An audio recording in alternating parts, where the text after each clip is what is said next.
कुलकर्णी आता या क्षणाला आपल्याबरोबर संवाद साधण्यासाठी आहेत. डॉक्टर उदय कुलकर्णी, राज्यात जर आपण पाहिलं तर गेल्या 24 तासात 2172 कोरोनाबाधितांची नोंद झालेली आहे आणि त्या सर्वाधिक 1377 रुग्ण मुंबईत आढळलेले आहेत. ही चिंता वाढवणारी बाब आहे का? सगळ्यात पहिल्यांदा तर आपल्या दर्शकांना हे समजायला पाहिजे की आज जगभरात हा आकडा जो काही वाढतोय त्याच्यामध्ये थोडासा आपल्या सगळ्यांचा निष्काळजीपणा हा महत्वाचा भाग आहे.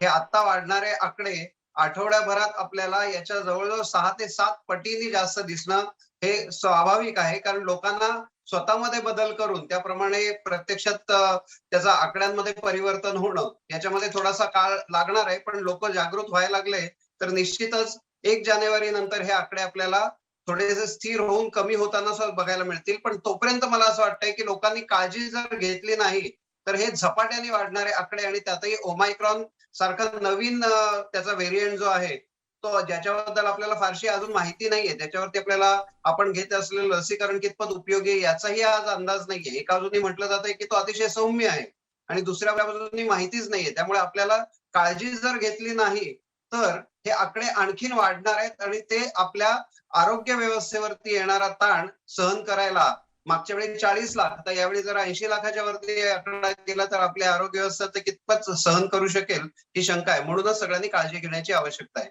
डॉक्टर उदय कुलकर्णी, आता बाधितांचं प्रमाण हे 3% गेलेलं आहे आणि अशी भीती व्यक्त करण्यात येते की आपण तिसऱ्या लाटेला सामोरे जाऊ शकतो. खरंच असं होऊ शकतं का? तिसरी लाट आपल्या डोळ्यासमोर आहे आता असं मला तरी वाटतंय, कारण ज्या पद्धतीने लोकांनी ख्रिसमस आणि नवीन वर्षाच्या पार्टीज आणि या बाकीच्या सगळ्या प्लॅनिंग केलेल्या आहेत त्या करताना दुसऱ्या बाजूला गेले 1.5-2 वर्ष आम्ही सगळं सहन केलंय, आता आम्ही सहन करणार नाही या स्वरूपाचं काही जणांचं जे काही त्या ठिकाणी अतिरेकी मतं झालेली आहेत ती सगळी बघायला जर समजा हे केलं तर WHO ने सांगितलंय की 2025 पर्यंत आपल्याला अशा वेगवेगळ्या लाटा येत असणार आहेत. त्यामुळे आपल्याला कोरोनाच्या साठी जे काही कोविड अप्रोप्रिएट बिहेवियर आहे हे पुढचे 2-3 वर्ष सांभाळणं खूप गरजेचं आहे. म्हणजे ज्याच्यात सामाजिक भान ठेवणं, मास्क लावणं, घरी आल्यानंतर गरम पाण्याची अंघोळ किंवा वाफ घेणं या सगळ्या गोष्टी आपल्याला अपरिहार्यपणे आपल्या दिनचर्येचा भाग म्हणून स्वीकारायचा आहे. जसं आपण हेल्मेट स्वीकारलं तसंच आपल्याला या ठिकाणी मास्क स्वीकारण्याची आणि घरच्या बाकीच्या काळजी घेण्याची गरज आहे. ते जर नाही केलं तर या लाटा येत राहणार आणि आपल्याला सतत लॉकडाऊन आणि इतर सगळ्या सामाजिक अस्थिर्याला सामोरं जावं लागणार आहे. त्यामुळे लोकांनी स्वतःमध्ये दीर्घकाळपर्यंत परिवर्तन करून घेण्याची तयारी आणि त्याप्रमाणे आपलं वर्तणूक ठेवायला पाहिजे. नाहीतर दर 2-3 महिन्यांनी आपल्याला अशा लाटा येत राहणार आणि आपल्यावरती लॉकडाऊन लागत राहणार. डॉक्टर उदय कुलकर्णी, लसीकरणाची मोहीम आपण त्याची जोरदार सुरुवात केली, अजूनही त्या मोहिमेबद्दल आपण जनजागृती करतोय. पण आपलं निरीक्षण काय सांगतं की लोकांमध्ये लस घेण्याच्या विषयाला घेऊन उदासीनता आहे का? लस घेण्याच्या बाबतीत वेगवेगळ्या लोकांनी बऱ्याच वावड्या उठवलेल्या आहेत की या लसीकरणाचा उपयोग होईल नाही. पण मी एवढं निश्चित सांगू शकतो की ज्यांनी लसीकरण करून घेतलेलं आहे त्यांना निश्चितच फायदा झालेला आहे. देशालाही फायदा झालाय. आपल्या इथे येणाऱ्या मृत्यूचे आकडे कमी झालेले आहेत. त्यामुळे लसीकरण हे करायलाच पाहिजे. हे सरकारी आणि आपल्या प्रत्येकाची ही जबाबदारी आणि गरज आहे.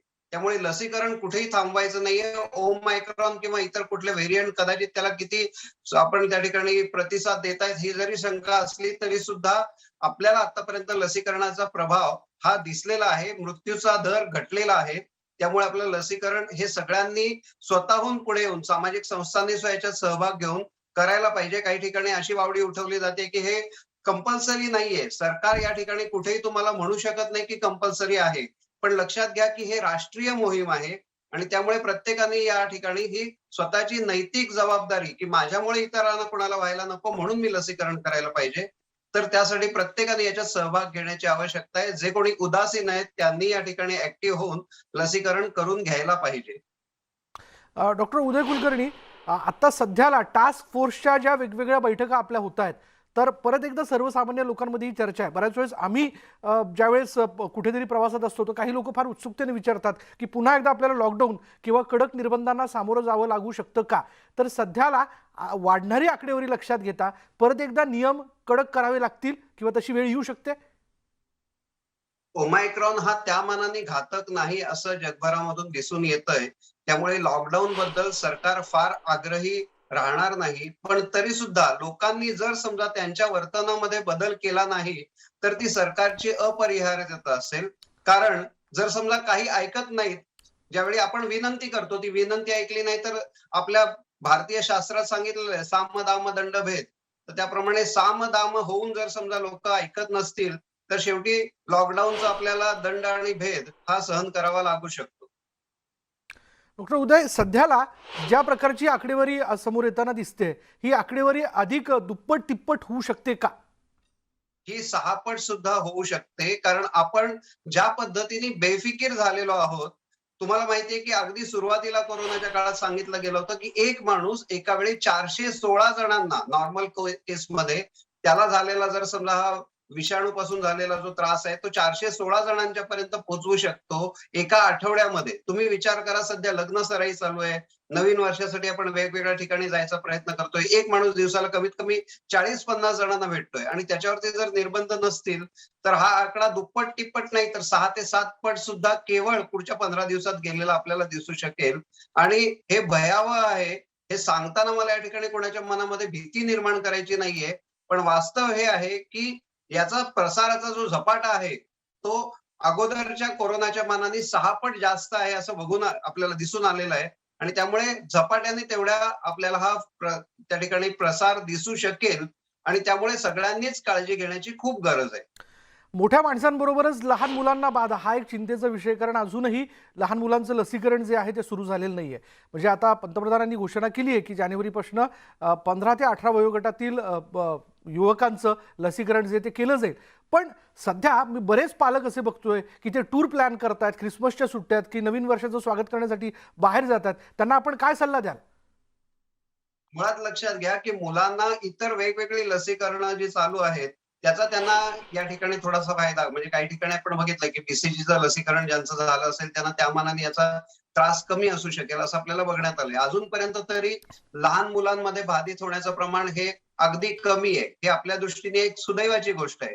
पण याचा अर्थ असा नाही की त्यांना होऊच शकत नाहीये. कारण व्हायरसमध्ये प्रति त्या ठिकाणी बदल होत आहेत. आणि त्यामुळे आपल्याला, मला असं सुचवावंसं वाटतं की शक्यतो लहान मुलं आणि वृद्ध यांच्याबरोबरच मधली पिढी जी आहे ही याच्यात सगळ्यात जास्त बाधित होणारी पिढी आहे.